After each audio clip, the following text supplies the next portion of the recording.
मला एक गोष्टी सांगायची होती की कॉन्फिडन्स म्हणजे काय.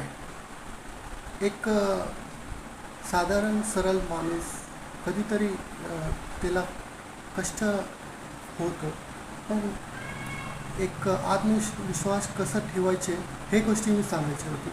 तुम्हाला माहिती असतो, पण मी एकदा तुम्हाला परत सांगतो की कॉन्फिडन्स कोणाला घाबरायचे नाही, कधी घाबरायचे नाही. तुम्ही तुमच्या गोष्टी मनापासून सुंदर वाक्यामध्ये सांगा. एकदा कॉन्फिडन्स तो असतो. असं घाबरून कोणालाही हे काय माझं चुकी आहे, मी काय बोलतो त्यांच्यामध्ये चुकी आहे असं वाटलं नाही पाहिजे. तुम्हाला सांगा, तुमच्या गोष्टी सांगा एकदा. चला मग.